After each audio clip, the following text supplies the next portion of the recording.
Hey, what's going on, everybody? Welcome back to Droid Life Show, episode 100. We uh, we made it. I don't know how Yeah, long we've been doing this show. I probably should have looked back at that. But there's how many weeks are in a year? Like 52. 52. So we Unless it's should a have leap gotten year or here something. like 2 years in, and I think it took us like 3 years or something. But we did it. We obviously done more than 100, but there were special episodes and stuff in there, so this is technically on our terms, episode 100. So, anyways, welcome and thanks for joining us. I'm your host, Kellen. With me, Tim and Ron. Say hi. Hey guys, how's it going? Tim here. This is Ron. So it's Ron. Wednesday, February 3rd, 2016. I haven't mentioned that yet. And yeah, so we're going to do a special little show where we're not necessarily going to talk any at all about current topics. There's lots of stuff going on. Like LG just confirmed that the G5 is coming in a couple of weeks, and there's Galaxy S7 rumors and blah, blah, blah. But this is episode 100, and we haven't been together in a while, so we're just going to kind of reminisce about Android. So we've been doing this for, well, since I started the site at the end of 2009.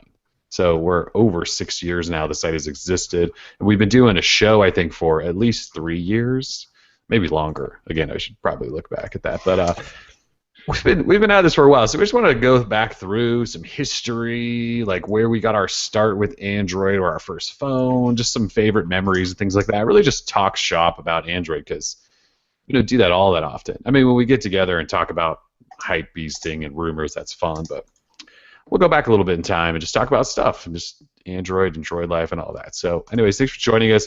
One other note, though, giveaways. So to celebrate this occasion, we are giving away a gold Nexus 6P, 64 gig of storage, and it's this bad boy right here that I'm holding. So you can win this. Then we're also giving away a total of $500 in Google Play credit, and we're going to divide that up between a bunch of winners. I think 20 winners are each going to get $25 in Google Play credit. So we're celebrating with some giveaways, so you can get free stuff. And I don't know that I'm necessarily going to like promote the hell out of these giveaways because I kind of want them to be for the people that actually listen to the show. So if you're listening to the show, you may have a better chance of winning these than ever because I don't know that we're just going to promote these. But if you're not listening live, we're also going to leave these giveaways open for a couple of days. So if you tune in on podcast or something like that, you can still enter in. Just go to Droid Life, find the episode 100 page, and there are giveaway instructions there. So, all right, what do you guys want to talk about? Well, I mean, with such a long history such as ours, where do you start really? Do you start with the good, the bad, the ugly? I think we should for sure we'll start with kind of how we all got or what our first Android phone was or why we even switched to Android in the beginning or something like that. That's deep. It's really deep. How deep is your love? I think I've maybe told my story before. One of you guys want to go first?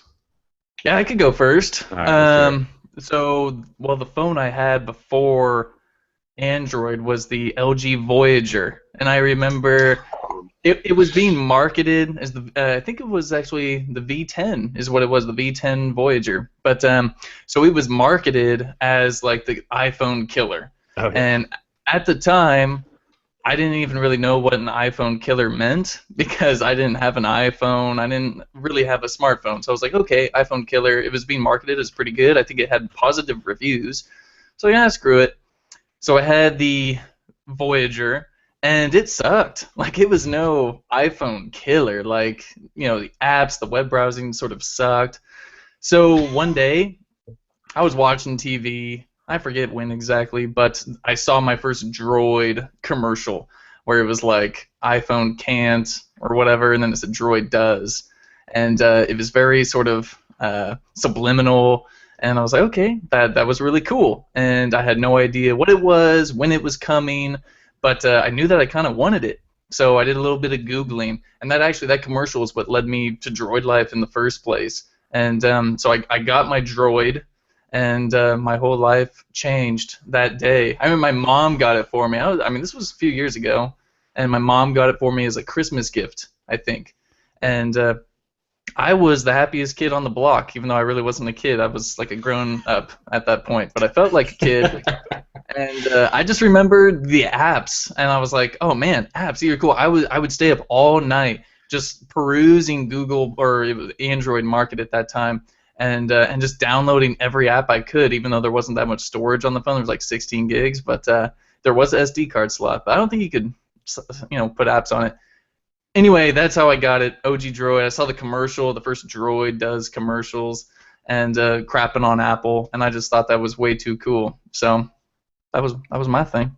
It was one of those like brilliant marketing campaigns. Like we look back at it now, and they continued it on way too long, and it just sort of lost everything that it stood for. But it was pretty cool at the time because it was like we're something different. We do all this stuff that your iPhone can't do, and it was the first phone that could actually do that. Like you said, the Voyager, and like the Voyager wanted to be a smartphone, and it wasn't. It was like a feature phone in disguise, right? But they were like, there were a ton of those too. Like my wife had I think it was like the Dare that had this, like had like a touch screen, but it was a resistive touch screen. Yeah. So like trying to type out a thing was a nightmare.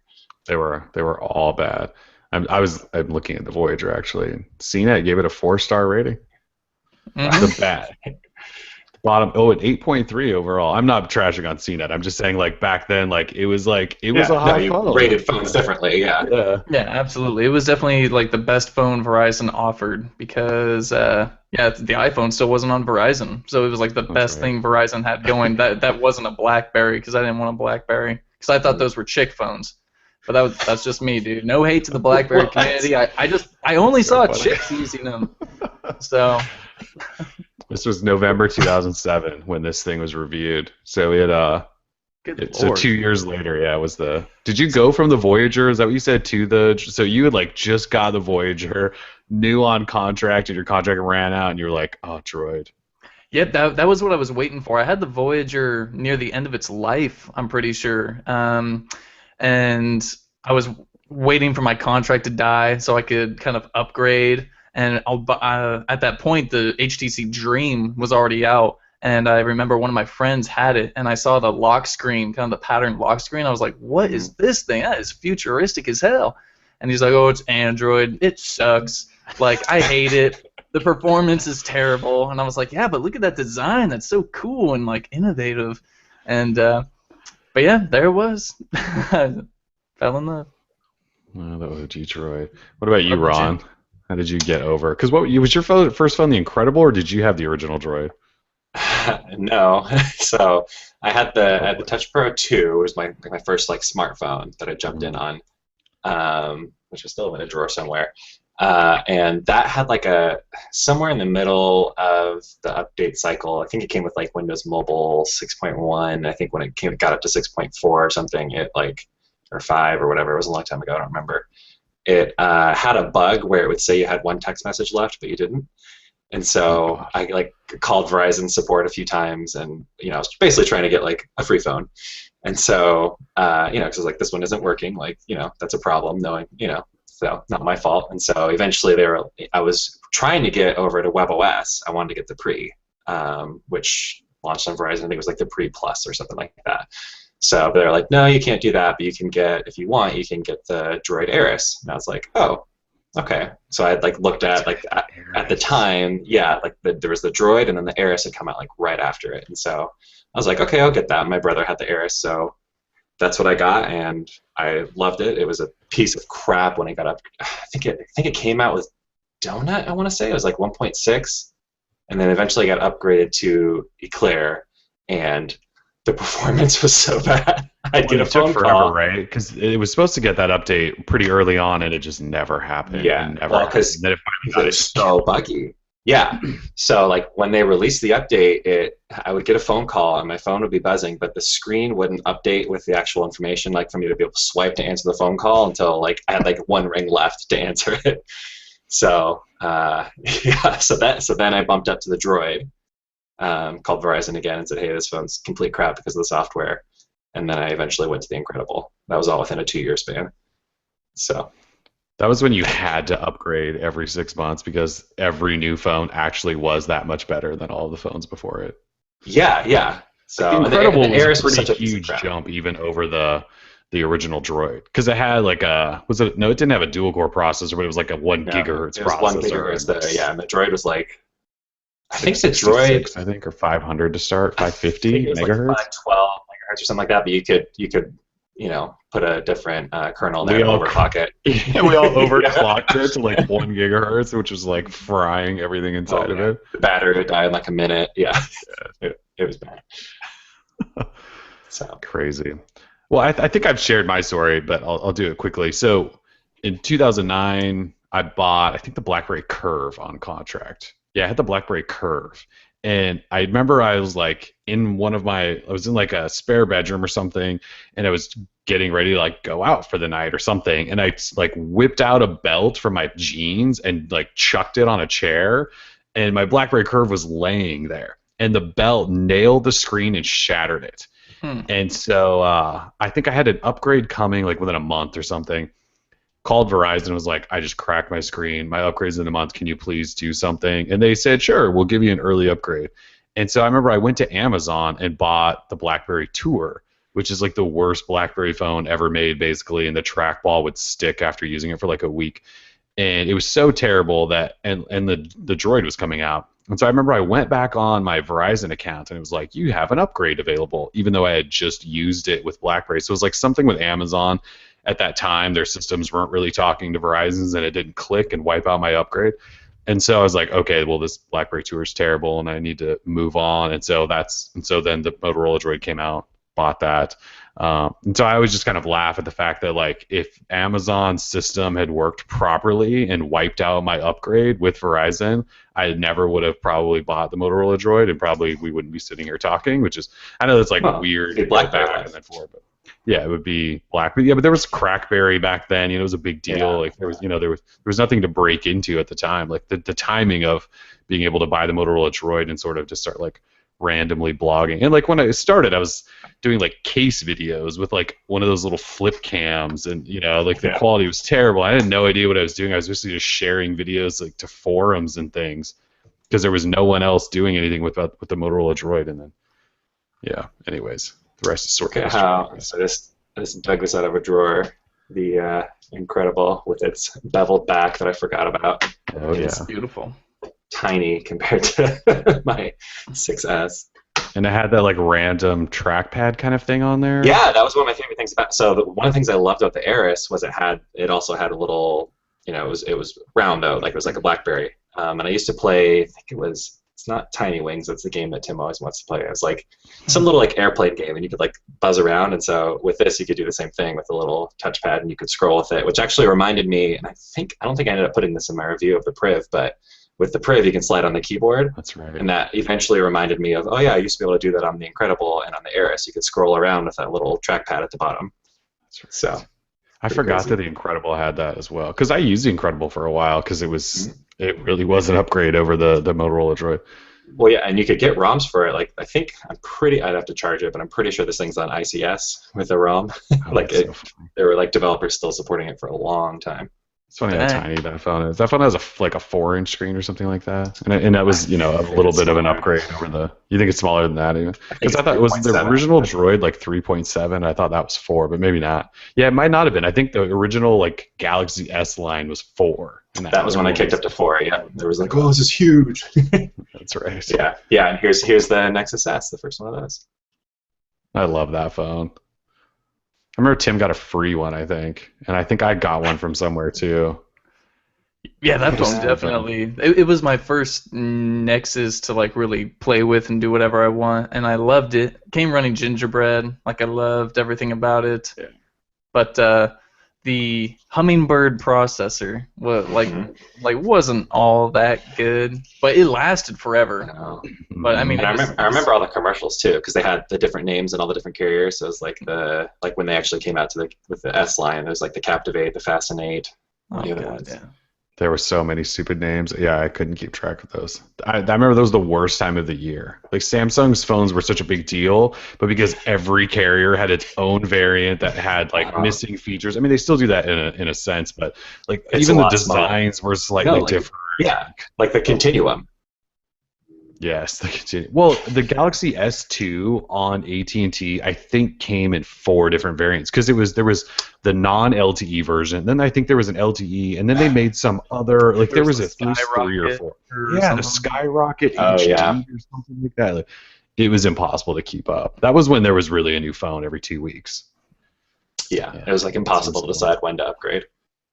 Yeah, because there was really a new phone. Like you were about to buy a new phone, and then another rumor would come out about two other phones that were better that were coming in 3 months or something. Yeah, Yeah. it was crazy then. All right. Well, so speaking of the trackpad on that, you guys want to talk about favorite Android phones of all time? Sure. Yes. Ron, do you want to just start then and take that? Because what I'm talking about there with the trackpad, trackball. Let's talk about the purple razor. Just kidding. uh, so my favorite phone of all time, I never actually owned, but it was the Nexus One. I just remember, I remember the announcement. I remember I was at work, like keeping up on Twitter, checking about it, and I remember going to the website and like trying to figure out because they had like promised because it only ever came out on T-Mobile, I think. I think you could buy it. Yes. I think it may have worked on AT&T, but it was never like released on there because they were going to change everything. Like the idea was you'd go and you buy the Nexus One, then you go and you pick your carrier and like do that whole thing. And so it was supposed to come out on Verizon. They had like a little announcement coming soon to Verizon, and that never happened. Although I've heard from people that if you hunt around eBay every once in a while, you can find one that actually works on Verizon. Yeah. But that's always been like my favorite. Like I can remember they did like the intro videos for it. So it was like showing like some guy like using it. So it's like, oh, you wake up and you've got your Nexus One and it's dock and it's got your calendar and it's got like it's just the such a Nexus like One off. Yeah. yeah like all that's Oh, did we lose Ron? Poor Ron. Hey, Ron. Oh, you're back. I mean, there's two of you, but you're back. yeah that's fine. You're twin. So, but I only remember ever seeing one of them ever in person. Like that, I only ever knew one person. Did you guys ever know anybody that had a Nexus One and actually used it? Kellen. No. I think Well, Kellen had one. I think I bought one like I think a couple years later because at the time, yeah, it was I had one phone. It was a Motorola Droid, and then the Nexus One came out. I remember just a couple months later, and we were all really pissed because the specs were a pretty big jump, and it ran Android was it 2.1? Yeah, it was Android 2.1, and Yeah. the Droid was supposed to be the latest and greatest and best, and it took forever. That's why I introduced the new app drawer too. The new app drawer, and was that live wallpapers too, or was that 2.2? No, that was with the original. It had the little Nexus things where they were sliding along. The gray background. 2.1 for Yeah, wallpapers. yeah, let's do that one. I actually am looking. I found the Nexus One like press site, and so it has like all of the. Yeah, You can actually find it on Google actually. But so I didn't own one because I was looking because it was supposed to come to Verizon, and that obviously, like as you mentioned, that never happened, and so I couldn't ever buy one. And then we moved on to other phones like the Incredible because Incredible was basically a Nexus One with slightly better specs. Yeah. And so we had that, and then the Droid X and some of those other phones, and so then the Nexus One just kind of passed by, and it was really only a developer thing. Like I remember it was a big CyanogenMod phone because they would all change the color of the trackball and things like that. I forgot that lit up. Yeah. Yeah, it lit up so you could change the color. It was one of the coolest phones ever, but it because it didn't come to Verizon and no one wanted to deal with T-Mobile at the time. I mean, I don't even know what T-Mobile had for coverage then. I mean, they called it 3G because I'm looking at the specs now and it says Qualcomm Snapdragon 3G chipset. Yeah. There was a single tower which powered the U.S. Yeah, and I mean it was T-Mobile, so it was you just couldn't. Yeah, it was a 2-year contract, $529. Off contract, sorry, $179 with a 2-year contract at T-Mobile. And then it says in the near future, Verizon Wireless and Vodafone will offer it. And then Verizon just said, no. How crazy.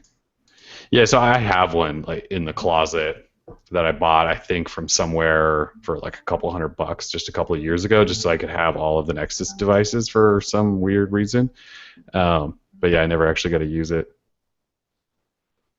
How crazy. I'm surprised this press site's still live. Like it has like images and tips and tricks and oh yeah, look at this was the first time we had the 3D app drawer, right? Where you touch it and it scrolled and like made the 3D box. Yeah, I would do that, and then with 2.2, they added phone and browser on the sides of it, which you could do with Launcher Pro, but they actually added it to Android then. That's right. So crazy. All right. All right. So next is one. So I would say my favorite phone, and this isn't that old of a phone, but the original Moto X, and yeah, I know the Moto money. The reason I say that is because it was the first phone released by Motorola after Google had bought them, and you could totally see this influence in what they were doing. And it was like this new Motorola, and I just remember their press event was just completely different than everybody else's. They held private, small group meetings, and they took everyone on this like multi-room tour and showed it off and talked about, like, Eric Schmidt was there, and Woodside was still the CEO, and there was all these big name people from like Google and Motorola there, and it was this huge deal. And they did Moto Maker, which no one had any idea was coming, and then they gave this phone to us that actually sort of still has features today. I mean, I wrote about the IR sensors in the new Moto X. And while that original one didn't have it, it just had features like Moto Display and the twist camera and the stock Android experience and all this stuff that is exactly, I think, what we all wanted from Android manufacturers for so long. And then we finally got that. And they're still doing it, and we're seeing, I think, just more people even now start trimming down some of their skins and stuff to be more of that pure experience, because I mean, we might be a vocal minority, but we've made it clear that this is what we want.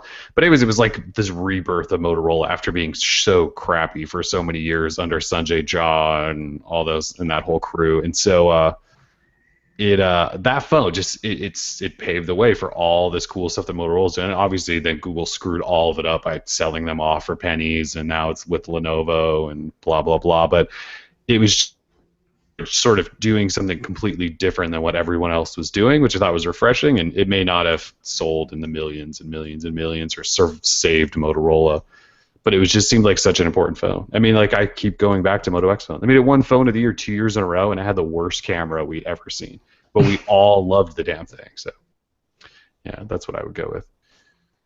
What about you, Tim? Okay, so I couldn't really come up with a favorite of all time, so I came up with about 5. I have a top 5. And so far from one. I know, and I'm sorry, but I had to. I mean, there's just so many good ones. I don't want to, give love to just one. If I could make a Frankenstein, like a Frankenphone, of all of them, it'd be really fantastic. But I guess starting the earliest, it would have been the HTC G2 on T-Mobile. It was a lot like the OG Droid, where it had the slide-up keyboard and all that, but it was really nice. It ran vanilla Android and not Sense, which was kind of odd for an HTC phone back in the day.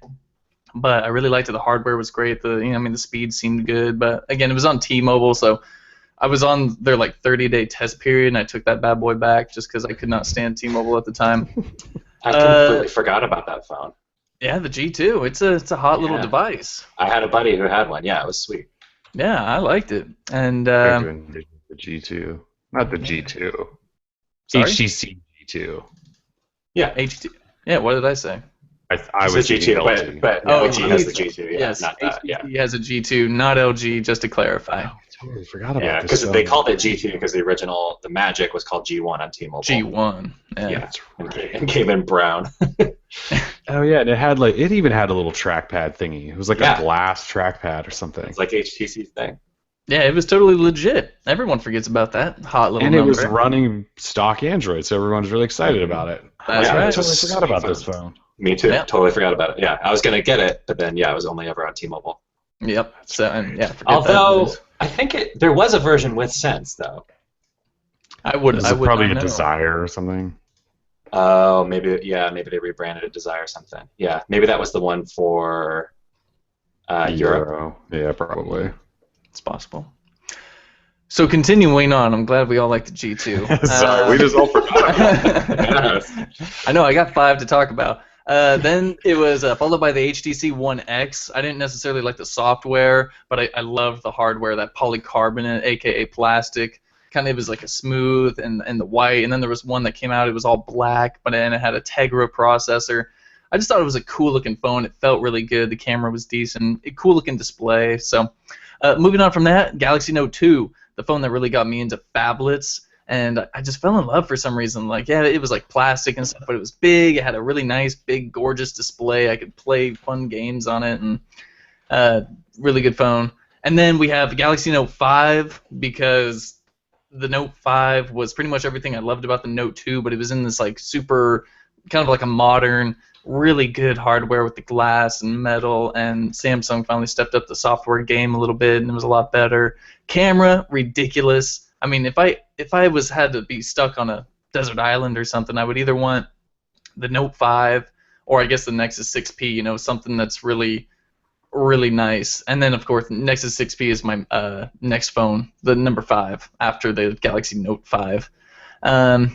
Or the, yeah, I don't know even what I'm saying. But so just to recap, Galaxy Note 2, Note 5, Nexus 6P, 1X, and the HTC G2. I can't even name just one of them to be like of all time. It's just not possible. I love them all. So, yeah. I forget about some of these phones. Like the 1X is one of those phones that was amazing. It just didn't get any love for whatever reason. I think that was during the early decline of HTC, I think. But Yeah, well, because it was like right after. I think that was right after the G2. Like that was their next one. it might have After been. I think that. they screwed up because the first version maybe didn't have LTE or something, and then they came out with one that Oh, did. I don't think it did. Well, because it was in that in-between stage where Yeah. LTE wasn't really available anywhere. But I don't think it was on. I think it was maybe only AT&T and T-Mobile. Maybe. It 100% It was AT&T not for Verizon. sure. Yeah, it wasn't on Verizon. And yeah, they just couldn't get it anywhere. That was the year where I think I actually remember writing how they screwed up so badly because they couldn't get on every carrier. And I think I asked them in an interview, like, or just a one-on-one or something at a trade show, like, why wasn't it? And they said it wasn't our choice. And they were basically saying, we tried to get it on Verizon, and Verizon said, no, we don't want it. Yeah. And that's also, remember when they released the initial HTC One, the M7? Verizon said no on that as well. And then they got it like months and months later on down the road. Oh, yeah. I Yeah, forgot about that. Verizon probably helped kill HTC in a way because they turned down Yeah. like 2 phones and then finally picked one up later on. Verizon has destroyed some of my favorite things in phone history. Verizon is just doing the Lord's work. You know, yeah. No. It's sort of like No. nature, you know. We need more The of this. the weak are first to die off. So the sickly. So Yeah, Verizon can't do that, but the beautiful thing called the trophy, that they went ahead and carried. dang. Yeah, what is that? It's one of the original Windows Phone 7 phones, Oh boy, which I'm guessing Microsoft paid them a pretty penny to kick on their network. I probably did. And That's, that I bought HTC on was the a cheap. big Windows Phone partner for a while. What was the phone they made that was in all the bright colors and it was pretty small? It was actually kind of cool. It had that pillowy sort of shaped back. I can't remember what the hell that was called. From HTC. Yeah, it was a Windows phone. Yeah. They did a bunch of, but usually they had Android counterparts. The one I'm thinking of though, I don't remember if they ever came out with it. They had one where like you could slide it up. It was like an early version of Boom Sound where like it had like a big speaker on the other end. But they had a patent for one where you could like switch out what the slide out thing would be, so you could have it be like a keyboard, you could have it be a gamepad, or you could have it be a speaker. But I don't think they ever came out with a phone. I think this was the 8X. 8X. That's what. I was saying. Oh yeah. And it came in like neon green and like a purpley blue, and I had the purple one. I had a review unit of the purple one. I think I did too. It was actually a Gross. pretty cool phone. It's just Windows phone, so crappy. Yeah, that actually was a really cool feeling phone. It was kind of felt like the Lumias. It was that kind of a plastic. Exactly. So long ago. All right, let's see. So, what about Google I/O moments?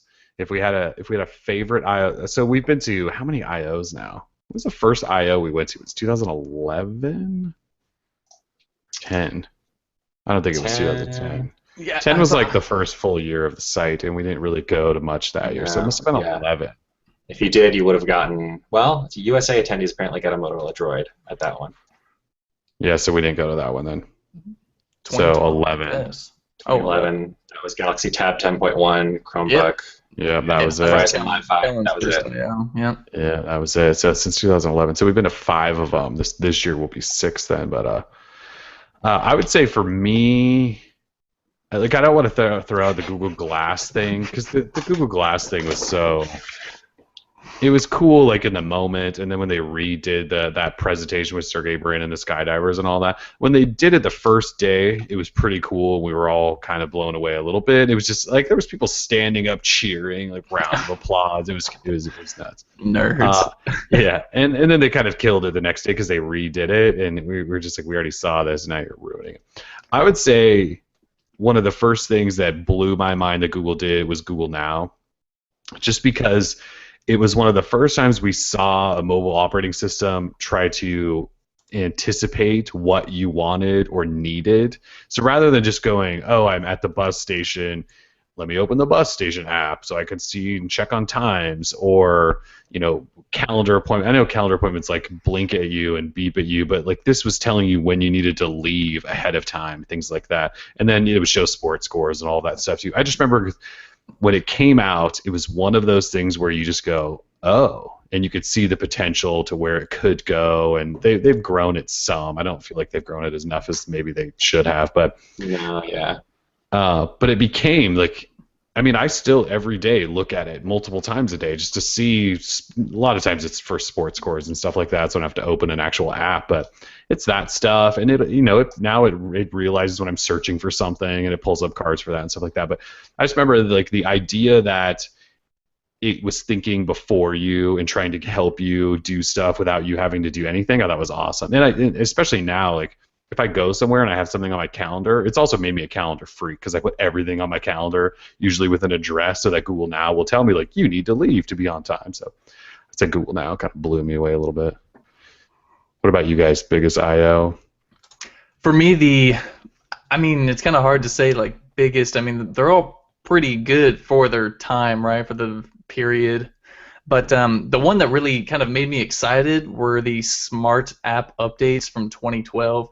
Which was where instead of having to re-download an entire application that featured the update kind of baked in, it was just a portion of the app that had the fixes or the update inside. So if the app was 50 megs originally, then the update would only be like 5 megs. So it really cut down on the amount of data you were having to download from the Play Store or Android Market, whatever it was called back then. Each time that you had to download an app, sometimes you got 10 apps to update, it would take forever. And the smart app updates, I thought, really kind of helped cut that time down. And so that was like a big thing for me. I mean, there's so many big I/O moments, I guess, but that one kind of stuck out to me at the time. I was like, wow, that's actually really smart. And good job, Google. Well, even today, when you update an app, and sometimes it takes seconds because there's not much that needs to be either, I would assume, just patched into whatever your app is or whatever. But yeah, you download an app, and instead of re-downloading the whole 100 meg, couple hundred meg, an extra pack, all that stuff. It's like a few kilobytes of data, and boom, your app's updated. Exactly. I remember when that was rolling out, and they pulled it back. Like, I think they kicked it off live for a while, and then stopped it, and everyone freaked out for a minute, and then it came back, and now it's been on ever since, I'm pretty sure. But yeah, I'm pretty sure. I mean, my apps don't take long to download and update anymore. Except Facebook. Well, Facebook is a little bit different. Facebook is a virus. So, yes, pretty much. Yeah, so there's a lot of behind the back door stuff going on with Facebook and Messenger and all that. So. Yeah, everyone's telling everyone to uninstall Facebook. It makes your phone run so much faster, according to these benchmarks. I have no idea if it does. I just got rid of it a couple months ago because it was just pissing me off. And actually, it was crashing. We're getting off subject, but it was crashing. It crashed an entire phone for like 3 hours one day because it was attached to all of these apps because of Facebook sign-in. And so every app, like Instagram and all this stuff, even though I don't log into Instagram with Facebook because Facebook sign-in was attached to it, it was crashing everything on my phone. And in order to fix my phone, I uninstalled Facebook, and then that syncing of logins or whatever it was attempting to do stopped, and then my phone was fixed. And I just never installed it again. I said, this is like the final straw. Jeez. I can't handle Facebook. And the web interface works for whatever you need it to do for the most part, so. Yeah, the Facebook app definitely sucks. It sucks really bad. No doubt about it. What about you, Ron? Google I/O? There are a lot of ones, but I think like one of my favorite things, like always, there's like the early announcement of Google Music, and I remember them doing the demo of like you just do a Google search and then like it'll have music on there, and like I just remember thinking like that's crazy and probably not legal.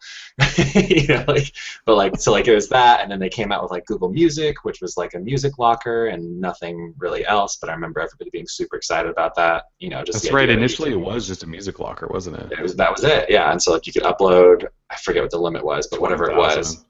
Yeah. And so I was like, oh, you can have all your music everywhere. Because up until that point, I don't think they were, even then, I don't think they were selling music. You were buying music on Android phones, you were buying it from Amazon. So like I can remember on my Android phones, whenever I'd go to buy music, I'd go into Amazon MP3 and then download it on the phone and then play it in whatever music app I was using at the time. So this was kind of cool of like, oh, I can have it all in one place. It doesn't have to be over, because Amazon at the time wasn't doing a locker either, really. Mm-hmm. So, and then Google Play Music All Access was like, oh, and you can buy music and stream music and do the whole. And so when that finally came out, I was like, okay, you guys have like a full, complete product that It's like at a the real time, product. yeah, and it was like it had everything that now Apple Music is basically the exact same product just from Apple. But at the time, there wasn't anything that you could stream and have music that if you could, if it wasn't available to stream, you could probably buy it. If you couldn't buy it, you could buy it from somewhere else and upload it, and it's all in one place. Like, Spotify never did that, RDO never did that. So it's just like this really cool, for somebody that loves music, it's like, oh, this is like the perfect product for it. It's sort of nuts to think that for all those years, you couldn't just pull up a Google app or something and buy and stream music like you could with iTunes, which had been doing it forever. It seems like you had to do it with your Amazon. You're right. You had to do it through Amazon. I think I actually have a handful of albums in Amazon because that was where if I needed new music, I had, and I needed to buy it on my phone. That's where I had to buy it from. Mm-hmm. Otherwise, you had to load it either on your phone or into another service. Yeah. Yeah, because there was that. What was it? There was some like sync thing. I forget what it was called. There was some sync app you could like put on your computer to copy it over, so you wouldn't have to like go through Amazon or whatever. What was that garbage app called? It was called Double something, wasn't it? Yeah, that sounds right. What was that called? It got so much play for a while. I remember I tried it because it was tried to work with iTunes, but it was on Android and things like that. What was that called? It was messy. Yeah, Double. You're right. That's the other side of it. It's like Double. Called. Double Twist. That was Double Twist. Oh my god, that app is terrible. My favorite memory about having Amazon MP3 is that all the music that I bought, which was like stuff that was a hit back in the day, like the Wiz Khalifa album and all this stuff, it's still in my locker, right? So I can play it on my Echo. That's which true. Is great because it's all synced up. So that's actually, I'm happy that I had Amazon MP3 for a while, so I can get some usage out of the old Echo. And you probably have more music in your own locker than Amazon can stream, which is nice. Yeah, absolutely. Probably. So I don't know how many times I've asked Amazon Echo to play something, and it goes, sorry, we can't play that song. Yeah. Okay. Here is a sample of the song you want. Yeah. And then it's like not even the chorus. What is this crap? It's like some Kids Pop version. Not even the hook. I mean, that's probably a conversation for another day, but why is it that Amazon has this really terrible music selection? Like, they're Amazon. They can't create a better music catalog than what they've got right now. Yeah, it's crazy. They can't convince Taylor Swift to come release an album or something. They can't pay her a couple billion to just come. Yeah, I saw somebody tweeting that they think that within the next, I think they said like 3 years, they think Amazon will buy Spotify because Spotify can't make enough money and Amazon doesn't have a good enough product. Which actually makes a lot of sense. So I could see something like that happen too, or Microsoft. Microsoft's buying everyone. Yeah. Well, yeah, they're buying everybody now. It's crazy. Yeah. All right, so next topic, let's go biggest OS update or version or something like that in Android. That could be, Jelly Bean, or it could be 2.1 or 2. I don't know. Ron, do you want to kick that?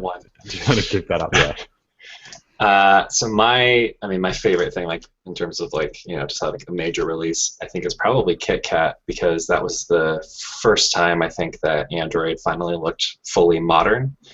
Like if you look at like the previous updates, like ICS was obviously a big design update, but it was really just pulling from Honeycomb, which was really an in between from Gingerbread. Like it was like these slow iterations, and then when you get to KitKat, it's like, oh, this actually looks polished and refined and different. Like the app drawer was different. Like all that stuff had finally changed and looked a lot smoother and nicer, I thought. So as somebody who, is picky about those kinds of things, I was like, okay, with KitKat, like that's when everything finally felt modern and solidified, and felt like Matthias like had finally like gotten in there and like, okay, now I've done my work. I've stopped just doing a paint job like I started with Gingerbread. Like this is brand new architecture going from the bottom up. Not only that, but it was actually stable. I Yes. still claim to this day that it is the most stable version of Android ever. And since we moved on from KitKat, I almost feel as if it's only gotten worse. It's only been here downhill. here and there. But yeah, I mean, there's just so much stuff going on. But I agree with Ron. KitKat was a really big deal. 4.4, show some love. And that was when we were still doing, like, we went from Jelly Bean, I think was all the way up from 4.1 to 4.4. 4.1 to 4.3. To 4.3. Yeah, I think so. 4.3, yeah. Yeah, because ICS was 4.0, and then we went to Jelly Bean on 4.1, 2, 3, and then to KitKat 4.0. And now we're doing full number every release, right? 5.0 was Lollipop, now 6.0 is Marshmallow, but yeah. Those little 0.1 updates were full-on new names. Yeah, super weird. Google's definitely changed how that works. Yeah, the Yeah, KitKat really no one is knows. probably the most stable version. I'm surprised like Sagus and all those companies like that aren't launching with KitKat. 'Cause it's stable. It's stable, you guys.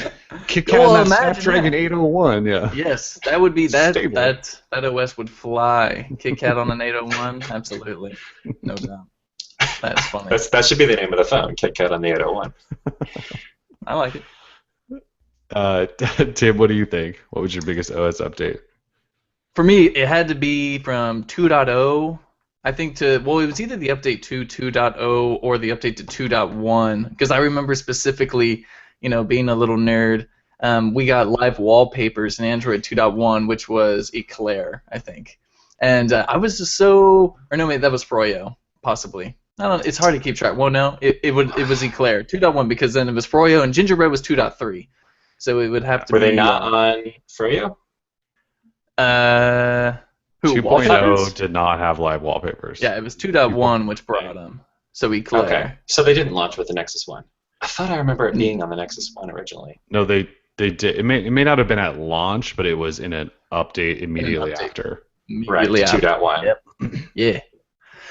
So live wallpapers were a big deal for me, even though they totally sucked, and they drained your battery and all that. But I thought they looked awesome, like in terms of like an aesthetic appeal, which separated Android from iOS, which was always like the big deal, Yeah.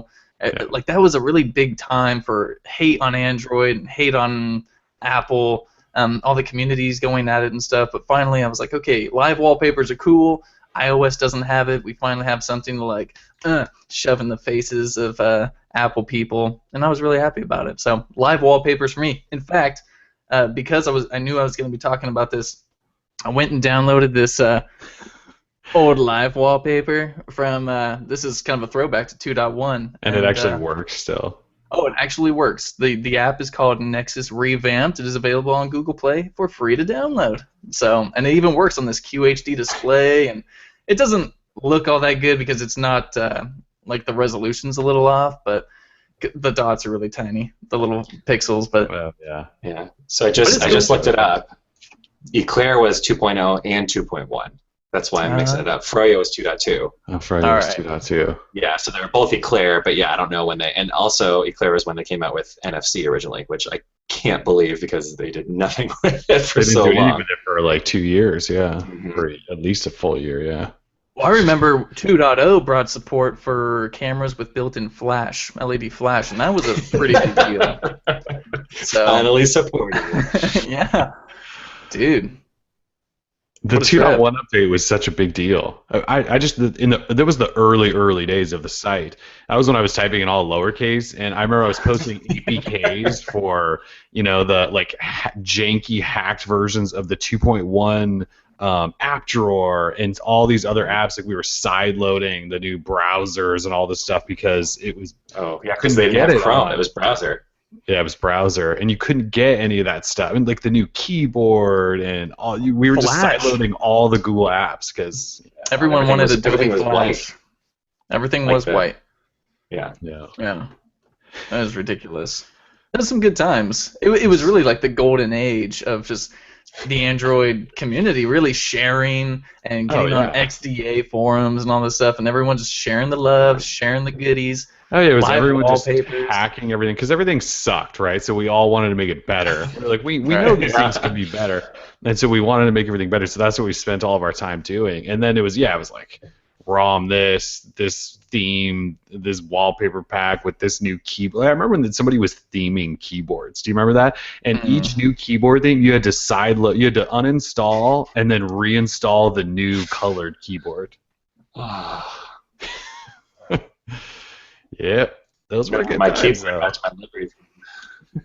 Yeah, good old Liberty, J. Rummy. Shout out to Jared. That's right. So I would say I just remember we were at CES, and I don't even remember what year it was now, but Honeycomb got because the iPad was out and it was huge, and it was this huge deal, and everyone was going, when is Android going to have its first tablet? And Samsung pushes out this really garbage 7-inch tablet running Gingerbread. Galaxy Tab. Yeah. And it was right before the holidays and before CES, and everyone's going, what are you doing? Android's not even built for tablets yet, which is funny if you think about it now because the UI's gone back to that style that Samsung launched that with, right? But anyway, so everyone's going, this is not a tablet UI, there's no apps, blah, blah, blah. And then we were at CES, and who was it? Whose keynote was it? It wasn't Google's. It was Verizon's keynote because they were going to launch with them. Was it Verizon? Yeah, it was. Yeah, it was. They were going to do the Zoom. And Tim and I weren't at it, actually. We were, I think it was like our first CES, and we weren't there. We were doing something else, and the video everyone just went crazy all of a sudden. And this dude was on stage showing off this like semi-working version of Honeycomb on the Zoom. And then like this video got posted on Google's like YouTube channel, and it was Honeycomb, and it was all Tron'd out and everything. So Tron, black and blue. But I just remember it being such a big deal because we went from Gingerbread. Well, we went, from Eclair de Froyo to Gingerbread, and like Gingerbread's biggest claim to fame was like gray bars and green accents, and like they cleaned up some icons and stuff, but it wasn't really that big of a deal. And then the jump to Honeycomb was this completely new 3D UI. Remember the transitions in between panels and stuff? And they're so slow and janky though. Oh, it was so terrible. And wasn't it multitasking like on the far right? Am I remembering that right? Yeah, it was like a little drawer that had like windows. That's right. Mm-hmm. Yeah. Yeah, so the UI, the nav buttons in the bottom they left, were left, yeah, and the bottom right was the clock, and that's where the it was like a Windows taskbar. Yes, so bad. And I just remember like everyone freaked because it was like the first real Android tablet with the first real Android tablet UI, and yeah, they had it like on the show floor though. I remember, and like people, it was like running through a loop though. You couldn't do it, but then like somebody had like found one that was working. Yeah, like Gizmodo or something, like basically hammered every button to work and break it and get back to it. And like Motorola was so pissed off. Yeah.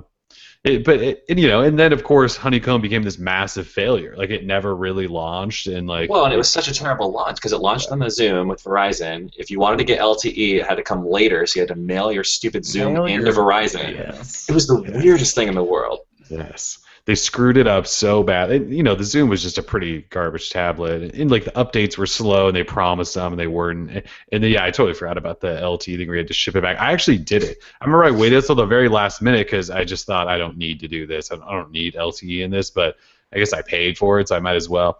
And I remember shipping it back, and I took a Sharpie. I think I've said this on air before, and I wrote my initials in the corner because I wanted to see if I was actually going to get my tablet back. Because there was a bunch of reports that like they were sending people other tablets, because they wanted you to factory wipe them and stuff and all the things. Mm-hmm. But yeah, the Honeycomb was just a massive failure, and then it just jumped right to Ice Cream Sandwich after that, right? Yeah. So crazy. Yep. And we merged the two UIs and whatever. Yeah. Still wasn't good. No, and Android tablets have been a disaster ever since. So. Yeah, still bad.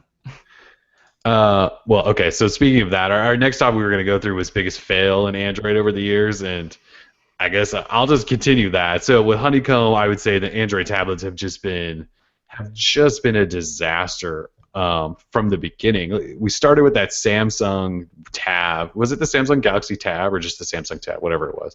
I don't know if they had the Galaxy moniker then. It might have just been the. Was it the I Galaxy thought Tab?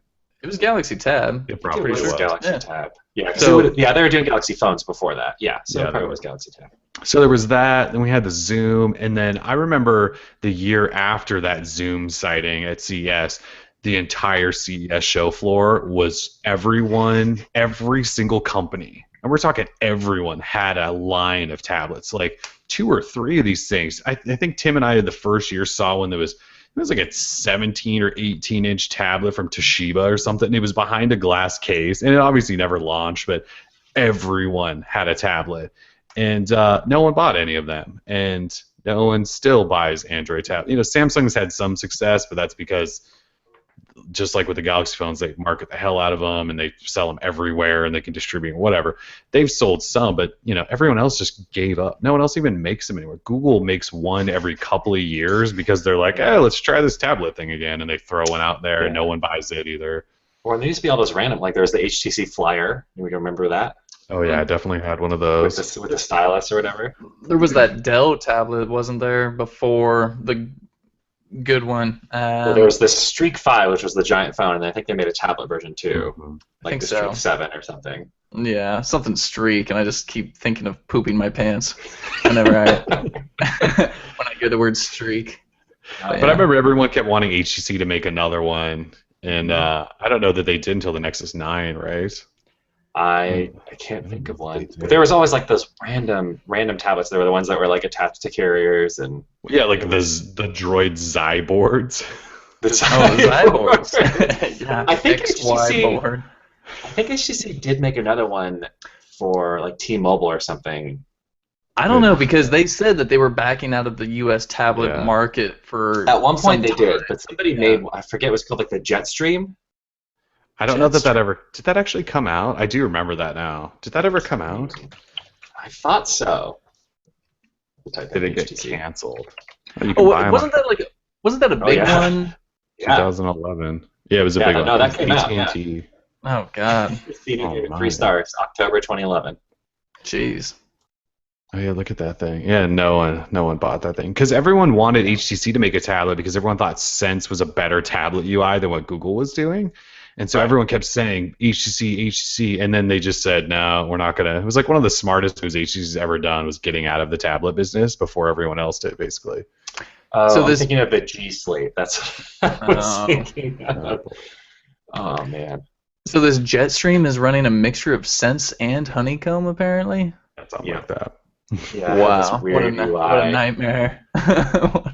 Was the G Slate the G Slate was the 3D tablet? That's right. Oh, yep. That's what I was you thinking of. had to wear 3D glasses, like the cardboard, red and That's right. red and blue. There was the whole 3D thing for a long time. Yes. Oh, man. This is why Android is great. I mean, the things we have gone through, and when you think back to like the excitement we had around all these things. Oh, look at that UI. Oh yeah. Still with browser. Joanna Stern's dog hanging out. Yeah. This is just terrible. Yeah. I mean, I don't know the last time there was a really good Android tablet. And so NVIDIA's Shield tablet's a pretty solid tablet. The Nexus 9 is not really a very good tablet. What else is out there? Come back, HTC. The Asus made some good tablets, the Transformers. Oh, that's right. Those were actually really good tablets. Yeah, because Asus actually spent money on developing like a decent keyboard for them and all that. Yeah, so those were actually decent tablets. I remember I had like a billion of them. I think we gave them away, thank God. Yeah, Asus was a really big deal in the tablet game for a while. And then all of a sudden they just exited and started making those phones that slid into tablets and would never come to the U.S. because the U.S. said no. All the carriers here said, we got to sell tablets separately and make lots of money. Yeah. Crazy. Yeah. All right, so Android tablets is my big fail. What do you got, Tim? I was going to say the Nexus Q was quite a failure in my eyes. The poor Q, it lasted like 6 months or something like that. But I don't even know if it lasted that long. Let's find out. It never released. It never released. Well, no, it did, didn't it? No, they came them out at like I/O or something. Oh, they came out at I/O, then they never came. Okay, so that's why something happened. I guess it can't be a failure if it never launched. So, but failure to launch, man. It looked cool. I remember it looked cool. We got them at I/O, and I never hooked it up because I didn't actually know what I was supposed to use it for. But I remember hacked them. They were getting Android apps to run on them, which means they could run them on their TV since it had a mini HDMI port. So, it was a experimental time. It was like if Google went to college and was doing drugs and screwing around, and they made the Nexus Q, and then they realized they woke up the next morning, they were like, oh God, what have I done? And so they canceled it. But then we got Chromecast, a couple of years later. So I think it worked all right. Nexus Q is going to be made in the USA. Yeah, no. The hardware itself was legit. It was heavy. It was like the best doorstop I ever owned. It seriously really lasted. It was really good. It was a real thing for 2 months, I think. Oh, damn. So, Was that it? yeah, But it was okay, expensive. So we wrote on I think July it's gonna be- 31st, 2012, that Google delays the Nexus Q. That was July 2012, and it showed up at I/O, which I think was in May. So Yeah, they wanted to sell it for $300. yeah, it was in stock on Google Play or whatever we were calling it at the time for I think just a day, and they sold through like 500 of them or something. So it did go on sale at one point in time. Good. Oh my god! Because that thing Oh, rocks. you could have multiple people queue up songs on Google Play Music with it. That's right. The demo they had at I/O seemed really cool, even though I didn't have any friends. So and plus I didn't have any friends that had an Android phone, so there was no way in hell like I was gonna be queuing up music at a party. But It was alive for a month. It was announced on June 27th, and on July 31st they delayed. They decided to delay it, and then it just never launched. Oh my gosh. poor A Q. I love the Q. So I kept using it because I had these bookshelf speakers, and it hooked up to bookshelf speakers, and it was like the Chromecast before the Chromecast, and so I used to play Google Music through it, and then I remember when they they updated Google Music to one of its new big UI overhauls, and it killed the connection to the Nexus Q. Yeah, I was mad. so sad. I just was like, whoa, whoa. It was sad. So this is from Wikipedia in the reception section. It says, the New York Times technology columnist David Pogue described the Nexus Q as being baffling, arguing that Google must have bigger plans for this thing. It's wildly overbuilt for its incredibly limited functions and far too expensive.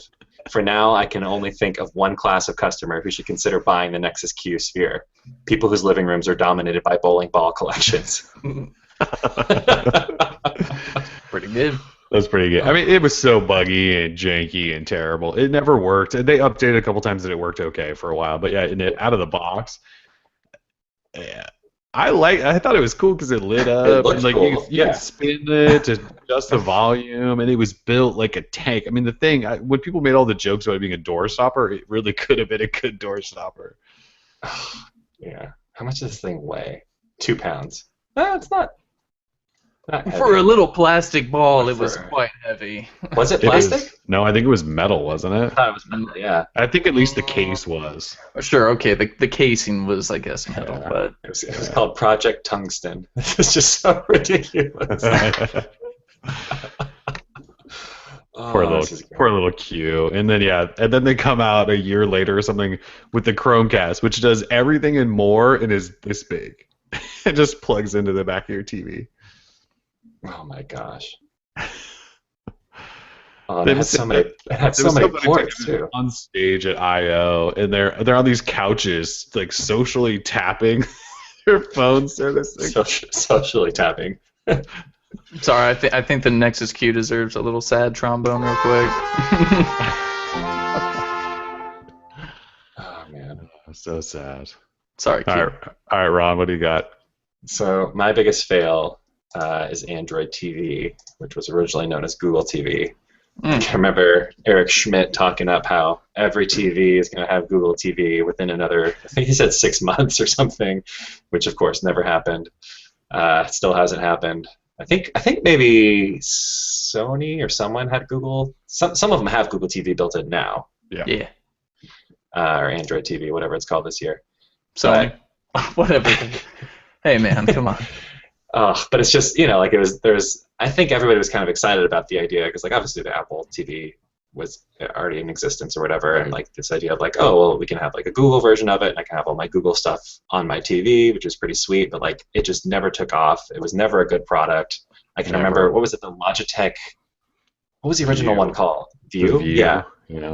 With Kevin Bacon commercials, and I remember like like people picking them up and talking about how crappy it was. Well, because they were really, really reasonably priced, and then they just kept getting cheaper. You could pick them up for, I think, like $40 or something at one point. It got super cheap because people were dumping them. Yeah, I remember they went on some flash sale. And I think I bought Tim and I each one because I thought maybe, well, we might as well have these in house, and I never opened mine. It just sat in the closet. Yeah, it was so bad. Android TV or Google TV was really, really bad. So Android TV is a little bit different. They've made it quite a bit better, and the apps and stuff they're using it for. Like I use it to stream movies and things like that almost every day for like my son if he wants to watch a movie or something or whatever. So I use it, but it's not. I only use it basically to pull up streaming services and play video because my TV. I think most people like. Anybody else that I know that uses a Google product for TV stuff, they're using a Chromecast. Like nobody uses Google, or Android TV, whatever the heck it's called. It's only like fanboys like us that do, yeah. Yeah, like I don't know anybody else that actually has one. Right. And I totally makes sense. I would tell people to buy a Chromecast. Unless you plan on gaming through it, and I don't know that many people want to game through that. They'd rather just use an Xbox or something. Right. Like I mean, like Tim, you're a gamer and you have the Shield. Do you ever play games on the Shield TV? Or are you just like, I might as well turn on my Xbox? No, actually, when I want to do something with other people, I'll do the Shield TV because there's a few good like multiplayer games. But when I just want to play by myself, I will use, like I want to play like an FPS or Fallout or something. So I just do that on my console. But what I thought was really cool is when I have friends over who I know are gamers, I'll put on like the old Doom games, like Doom BFG edition, and they can just play Doom 1 or Doom 2 and have a lot of fun playing those old retro games. So there's a few cool things you can do, but it's got I still feel like there's a ways to go with Android TV in general. So yeah, I think the idea is for it to just control your whole living room, right? But it's still doesn't do that. No one's because they had that whole Android at Home initiative a while ago. Right. Yeah. How big did that thing die? I mean, I know that was kind of changed into probably Brillo and some of these other things, and now they have Nest, which kind of does some of that stuff, and they don't need to. But I mean, I remember when Android at Home was going to be the next big thing. That was years. That might have been the first I/O we went to. And I can't remember. We never heard from it again. Basically, I know the Nexus Q was part of it. No, I think it was before the Q. I think it was the year before the Q, Android at Home. Because they didn't even have products when they announced it. They just said, we're going to take over. They had like demos or whatever. Yeah. And then it just never became a thing ever again.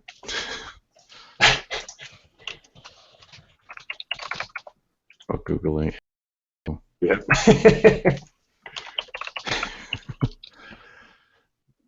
Yeah, I'm thinking it was like 2011 or something.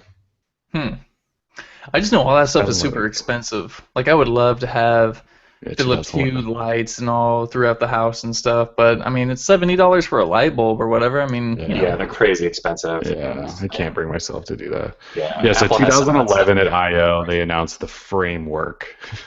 Okay, that's when they did like the first, and they said that stuff was going to come out, which I think some stuff did, but I don't a couple things might have, but no one. Yeah, some janky light bulbs. Yep. All right. Well, okay. So Google TV. I mean, Google TV was one of those things that was going to be in everything, and everyone that put it in something abandoned it as quickly as they possibly could. And Google didn't know what to do with it. It was one of those Google products where they said, "Here's this thing," and they released it, as an alpha, essentially, and it just failed, and no apps worked with it, and it was slow and buggy, and But it is funny that Eric Schmidt.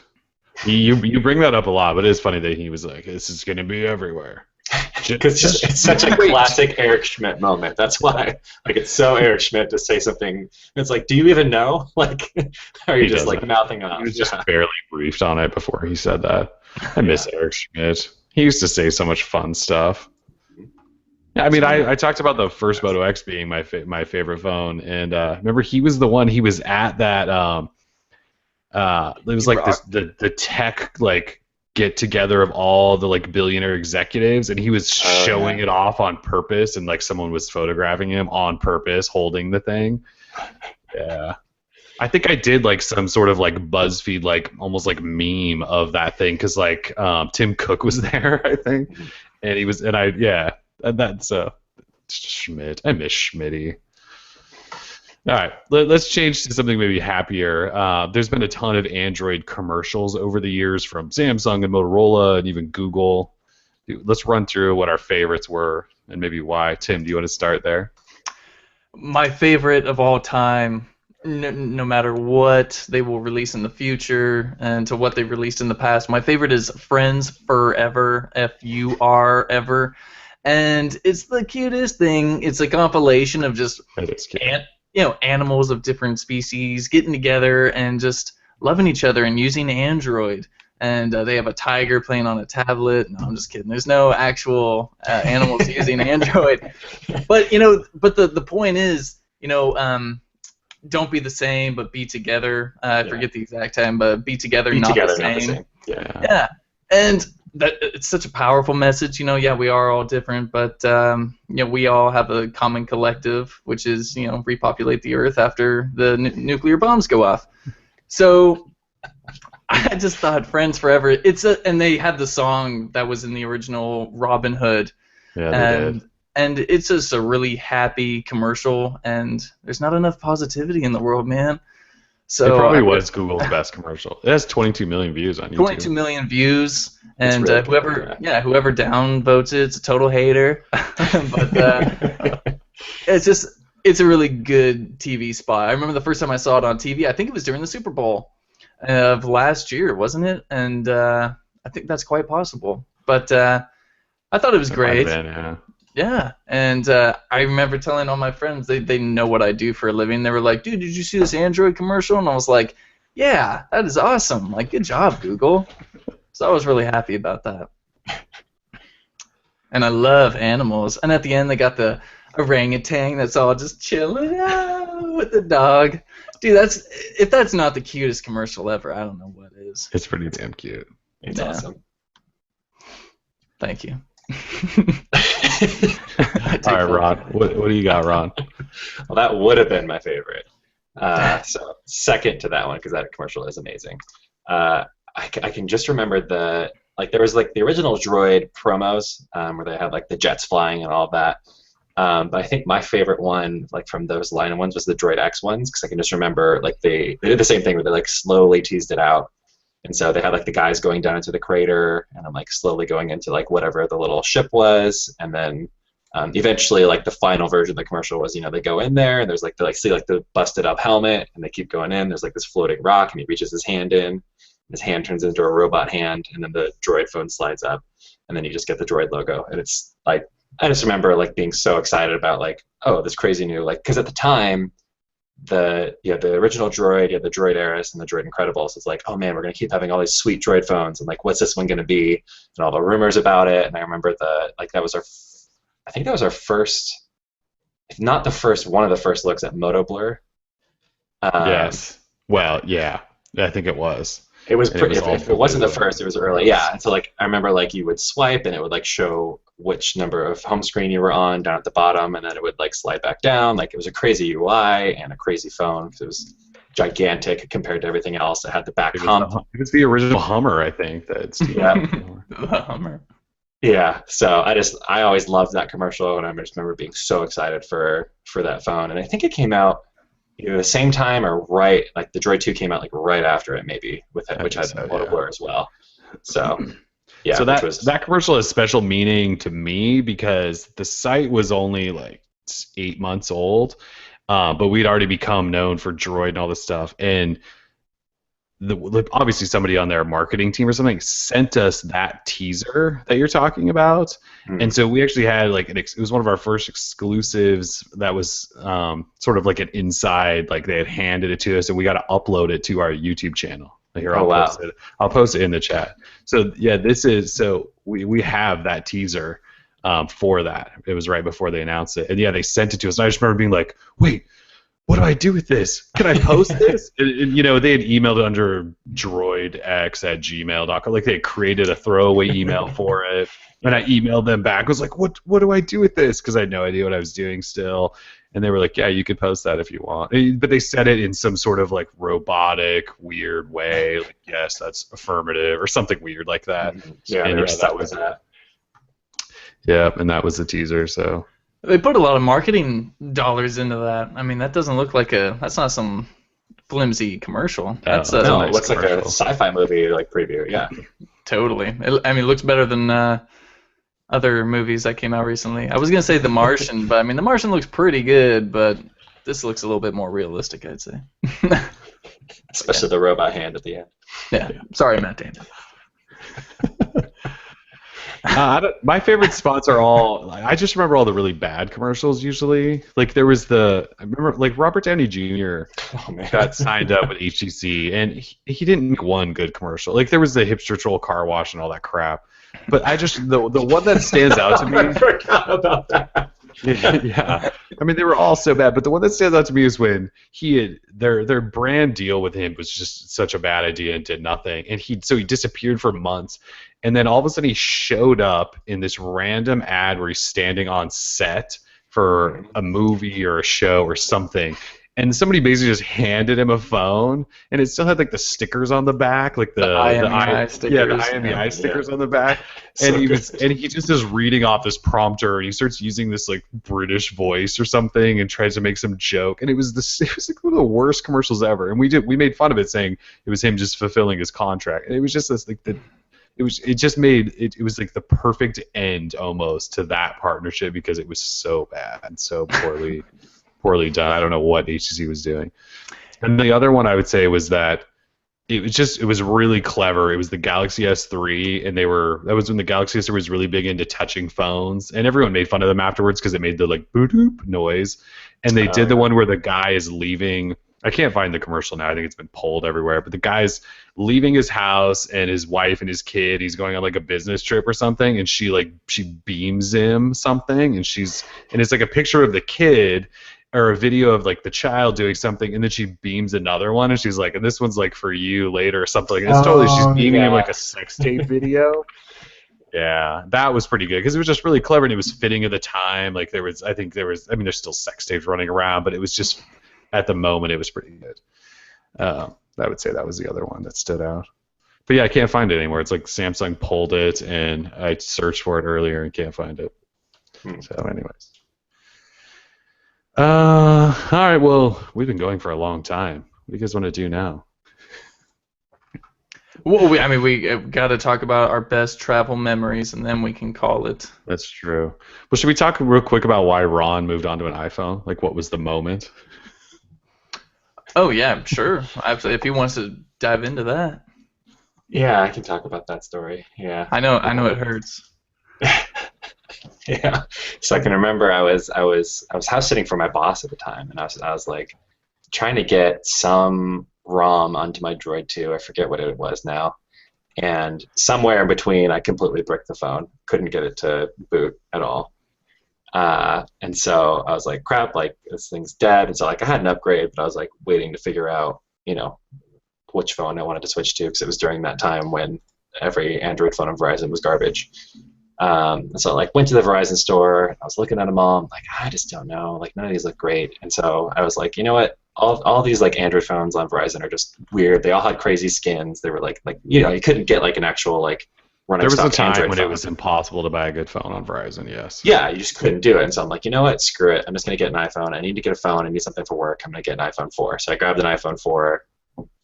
Threw a case on it, and that night, so I'm using it, playing around with it. My wife couldn't believe it. She wasn't my wife at the time, but she was actually like upset. She's like, "You're such an Android fanboy. Like, how can you do this?" Like, she was so upset. And so I was like, there's just not a good Android phone right now. And so I was like trying to explain it, and she didn't care. And then that night, after I went to bed, I woke up and I was like, you know what? I bet I can fix my Droid 2. So I tried something. Still don't remember what I did, but I got it to work. So then I returned the iPhone the next day and stuck it out with my Droid 2. But then, at that point, I had tasted the other side, and so that's kind of what got me to switch eventually. So Rooting was it was a lot of fun back in the day, but then there was always either developer drama going on or something else. You know, I mean, like Kellen said previously, there was just so many phones coming out, and everyone had these different phones, and we would get emails all the time like, "Oh, why aren't you covering custom ROMs for this phone?" or blah blah blah. I was like, dude, I mean, we don't have all these phones. There's like 100 there's phones so many out of them. there. Yeah, and then you know, developers were getting stretched so thin, even though they had these teams apparently of like the themers and the coders and all this stuff, and it was like it was just too much going on. I'm actually really happy that that sort of, you know, portion of the Android world, I wouldn't say it's dead, but it's definitely, it's a very silent minority these days, where they used to be quite noisy. You know, it's all about, you know, rooting the phones, and of course Verizon and Motorola kind of got really hard in terms of, you know, being able to unlock the phones in the first place. So I mean, I never really had any bad experiences of bricking phones, but I remember one time I was applying just a theme, I think, in my custom backup and or custom recovery, and I think my battery died or something like that, and my phone was pretty much just sort of pooped itself for like a day. I had to kind of leave it. This was the OG Droid, and I just had to leave it plugged in for quite some time until it would finally. I had like a third-party charger or something. Just nothing was going right for me, so it wasn't getting the right voltage or something. So there was all sorts of like, yeah, like if your phone, I think it was on the original Droid, like if your phone like died all the way, like you couldn't, and it was in between that boot state, like you couldn't charge it. So I remember like looking at videos for people like split the wires out so you could like put it on the actual battery to charge it back up. It was like this crazy. Yeah, that was ridiculous. Although I will say that that's one of my favorite aspects of Android are the tinkerers. Like, you know, for example, we had the Note 5 situation with the S Pen, and you know, people, you know, to solve this problem, people in our community are breaking open the phone and saying, "Hey, here's the little pin thing that's getting caught. Here's the problem." In fact, if your thing is stuck, don't pull it out. If you just slip a little piece of paper in here and jiggle it just perfectly, you can pull it out, you know. And I love, people are fearless, you know, especially with these, like, you know, Note 5's $700 phone when it first came out, and you know, fearless, and they've got the cojones to rip open this phone for the greater good of the community, and, you know, solve these people's problems, or, you know, get to the bottom of it, you know, because Samsung, they're not going to be transparent enough and say, "Oh, okay, you got your S Pen stuck because you're a dummy. Here's how you can fix it. Take a piece of paper and stick it in the hole." It's ridiculous. But so yeah, the tinkerer aspect of Android's always been great. Yeah, I mean, it's you could call it a good problem to have, to see that sort of side of it in decline. It just means that Android's finally matured, and everyone's phone is good how it is now.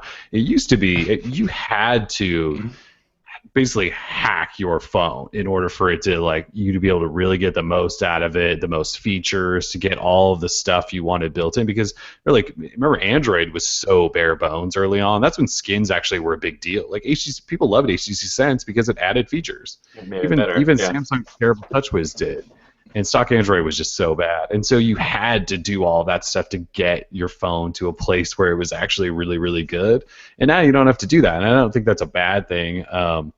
But it's definitely changed. And the nice thing is it's still there. So even if you're not satisfied with, you know, your phone as it is, you can still, there's still pretty big communities over at XDA where you can get into your exposed modules and all of that stuff.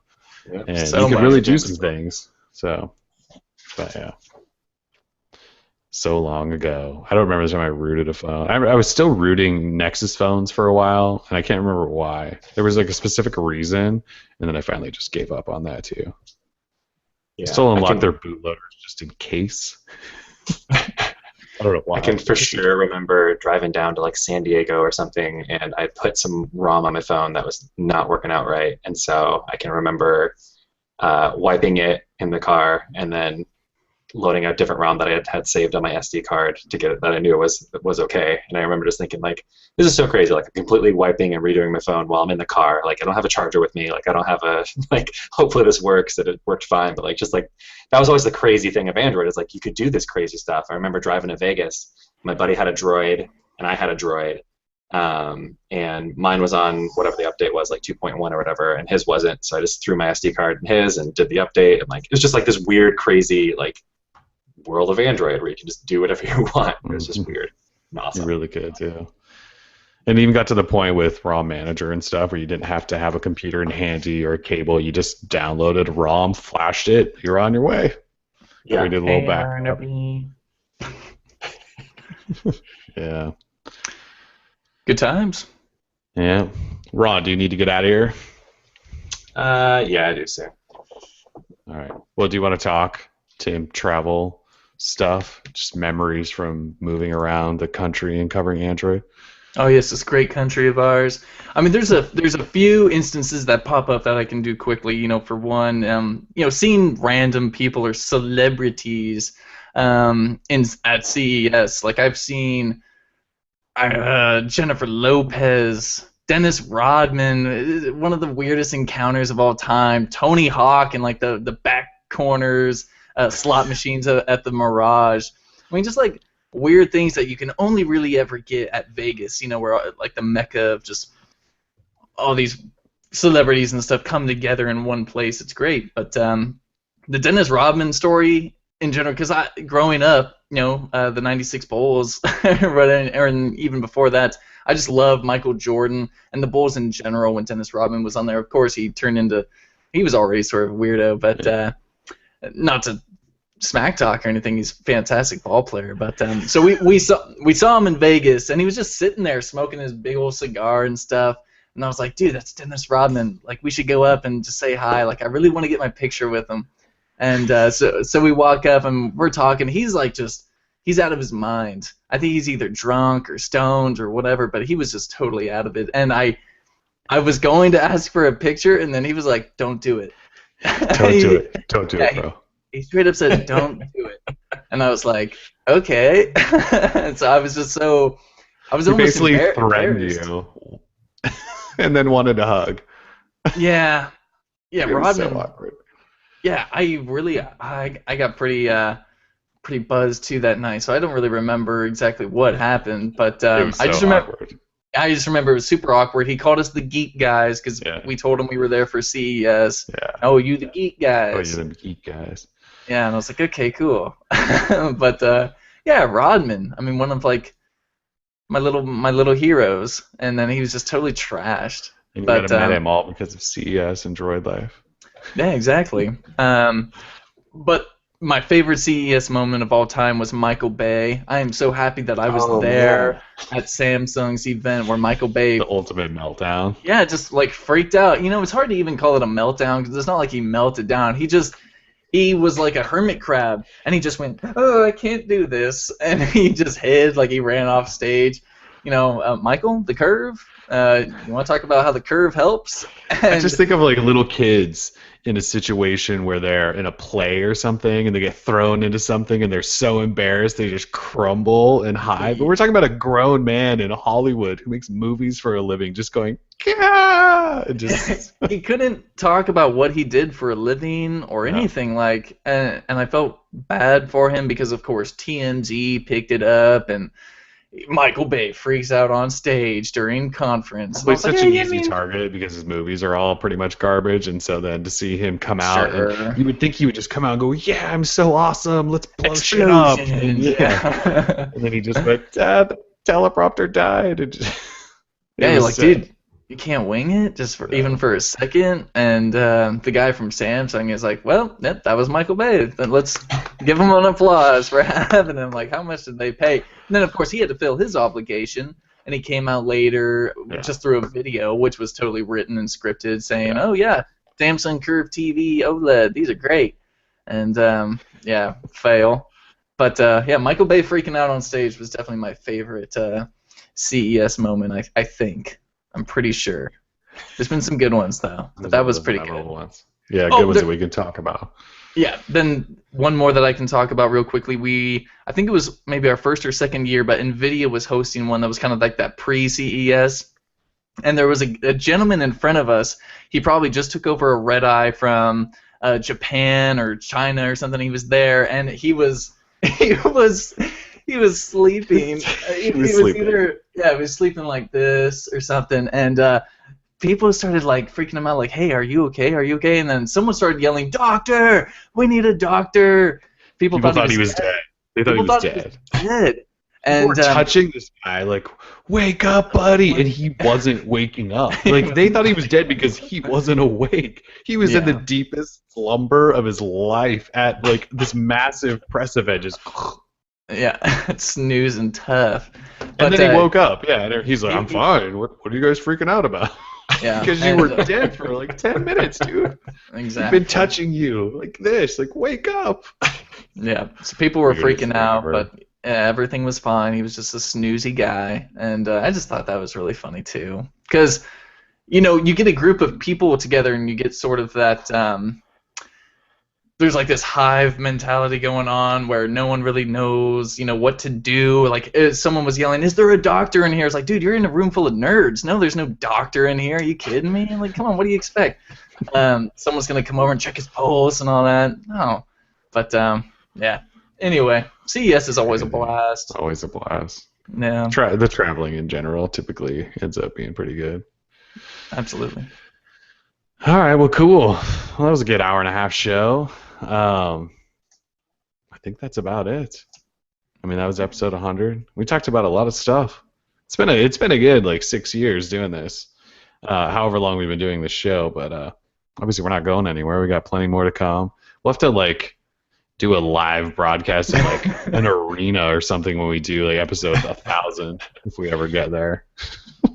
Episode 1000. Think about how long that will take. Yeah, I'll be exactly like 50 by then, yeah. 2030. Here we come. Yeah, really. All right, cool. Well, anyone have any last words or anything before we shut this down for the night? Goodbye, Ron. Goodbye, forever. Yeah, forever. I mean, were you like making that like an announcement, or is because I know we thought that this might be your last time on the show with us? Yeah, we can make an announcement. Yeah. This is it. So take it in, soak it in now. But it's not a bad departure, you're just sort of. No, I'm just leaving. I'm leaving for iMore. I'm leaving for the cup. No, just kidding. Yeah. No, yeah. No, yeah. We'll woo him back. Don't worry. Yeah, eventually. Yeah, we'll see. So yeah, no, just done with writing and all that stuff for now. So still on Twitter, so you can still, if you're mad at me about droid tweets, you can still get at me there.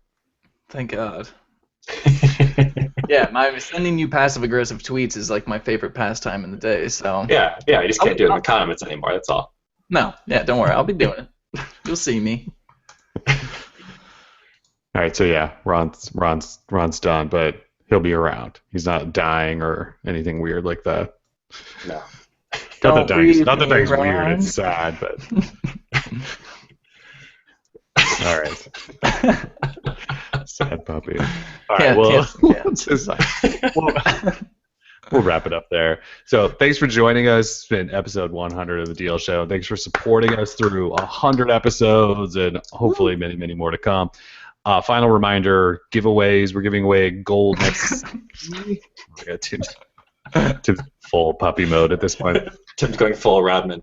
Giving away gold Nexus 6P. We'll draw a winner on Friday, so you have time Friday the 5th. So you have a couple days to get in on that. We're also giving away a whole bunch of Google Play gift cards, also giving those away on Friday, so you still have time to get into those. If you're not listening to this live, just go to the site, find the Droid Life episode 100 post, and scroll down to the bottom, and you should see it. My twinsy! I don't have a puppy to put on screen. That's not fair. It's too bad. No, episode 200, get a dog. Yeah, we'll celebrate episode 200 with a dog, the return of Ron. All right, cool. Well, thanks again for joining us. Episode 100 in the books. Peace. Peace.